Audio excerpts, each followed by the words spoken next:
Hello again, everyone, and welcome to another edition of Vandalia By The Way. My name is Rich Hopkins. I'm the communications manager for the city.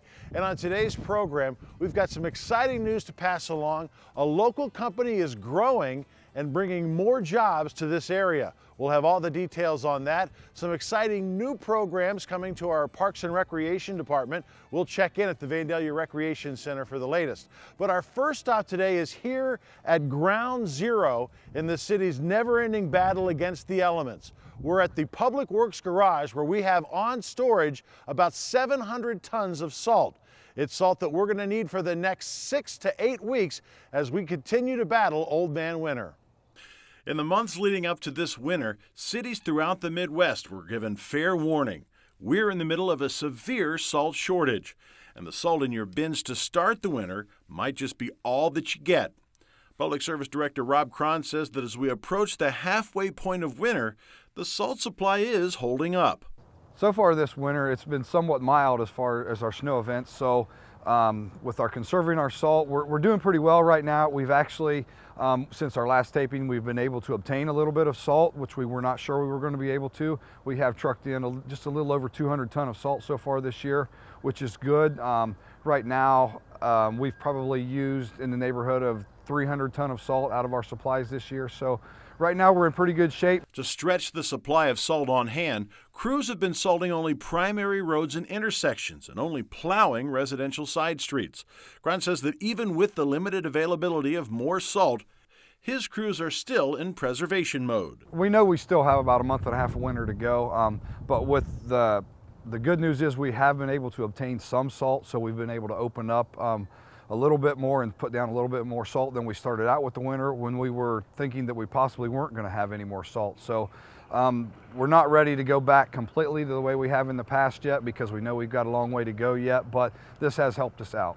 Even though 700 tons of salt sounds like a lot, it's really not, as a single snow and ice event could claim a big chunk of that supply overnight. Sure, we've been out probably 4 different times on 4 events salting, and we've run through about 300 ton of salt already, and that's mixing it with sand, so you're only using about half as much as you would. So we're probably still using around 150 to 200 ton of material per event. Grant says that so far, folks have been very patient as they deal with streets not as clear as they've been in years past. We know we're not getting to all the residential streets like we have in the past. Please be patient. We'll get there when we can, and as more salt becomes available to us, we will be using it more out on the residential streets. And while the cold winter weather has made driving a challenge, it's also given Vandalia's Division of Fire an opportunity to take part in some very important training.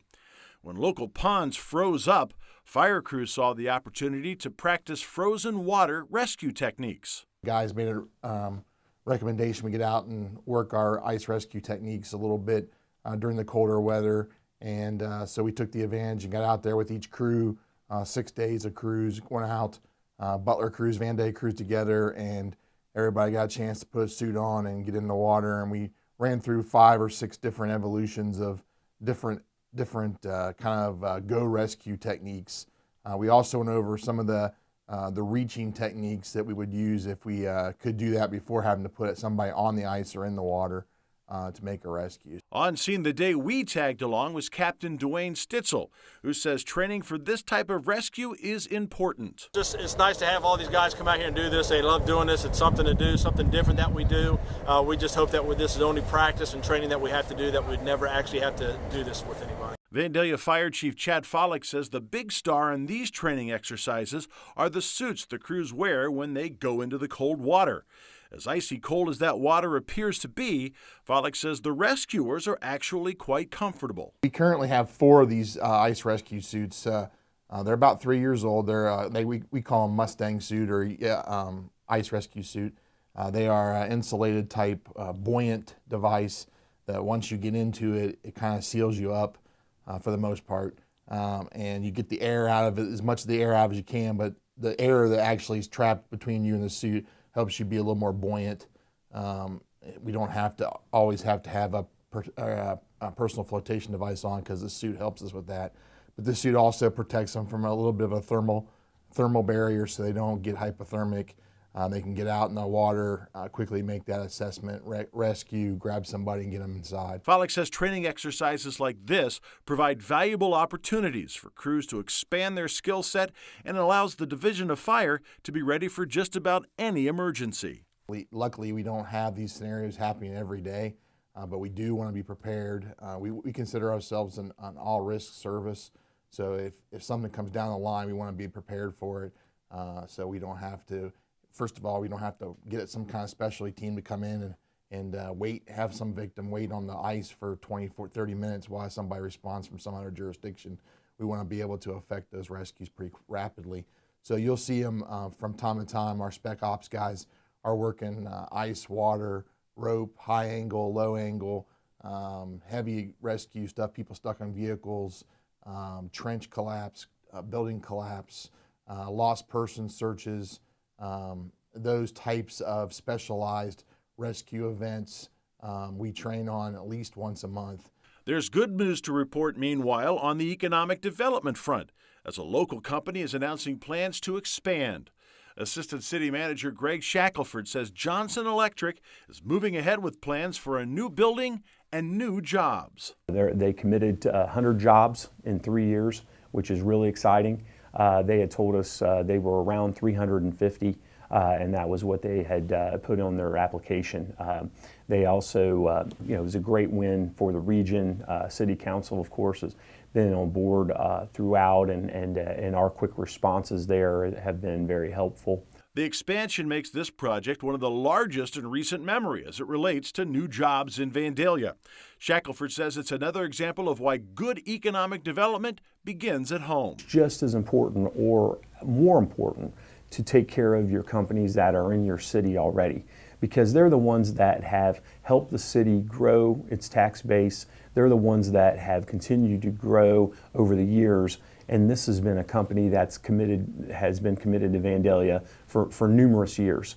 And I think the mayor identified that recently with one of the statements that she made, and just how proud we are that we were able to continue to not only work with them in their existing employment, but now we've got a whole new project that takes it to the next level.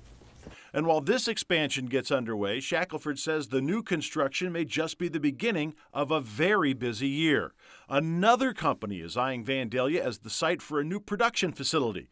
It's being called Project Horse and could mean lots of jobs in the very near future. It's a great project for us. It's a project that is going to bring about 80 jobs that from the moment they turn the lights on in the facility, these folks are in another jurisdiction, a nearby jurisdiction now.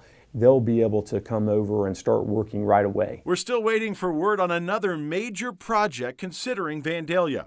Shackelford says Project Lakota has been in the due diligence phase for the past several months, and he's looking for an announcement sometime soon. It could be another 100 employees and a 300,000 square foot facility that would be for storage and distribution. Exciting, and we had another extension of the due diligence period so they could have more time to get through the holidays, make some decisions internally. There's several parties involved in this one, so it takes a little longer to get it to the finish line. And finally, word of another company moving operations to Vandalia. This one a Troy company in need of a larger headquarters. A company called One Call Now made a commitment. It's the system that a lot of the educational organizations and youth sports and those sort of things use, the One Call Now system to help notify of cancellations, school cancellations, those sort of things. That'll be around 45 to 50 jobs that are coming in from Troy. They were in Troy for several years before coming into Vandalia. So we're very excited about that. Our next stop today is at the Vandalia Recreation Center, where registration is underway for some adult activity leagues. Recreation Supervisor Alicia McCracken says now is the time to think about playing ball. We offer a variety of adult leagues, starting registration now through April 10th for spring, summer, and we offer men's softball and co-ed softball. Both of them play at Waterpark in the summer. It's just $375 per team to sign up. And we play 10-week season with a single elimination tournament at the end. So lots of fun to have out there at the softball diamonds. If softball's not your thing, maybe you could try your hand at one of your favorite games from back in the 4th grade. We have our popular co-ed kickball league, which plays on Thursday evenings, also at Waterpark. $170 per team, and we're talking a good time. So you can register up here at the front desk of the rec center. You can register online for these things. McCracken says there's even an option for those who want to play but don't have enough players to make a full team. If you happen to not have a team and you are interested in playing on a team, you can contact me, Alicia McCracken, and I will get you on our free agent list, and we will try to find a team that maybe is looking for a player for you. Our final story today is one of those that no one likes to talk about, but every now and then it just has to be discussed. The Recreation Center's indoor water park is a terrific wintertime destination for kids of all ages, including those in diapers and those who might be under the weather from a flu or intestinal bug. And sometimes accidents can happen. Aquatic Supervisor Steve Trick says that when those types of accidents occur, harmful bacteria gets into the water.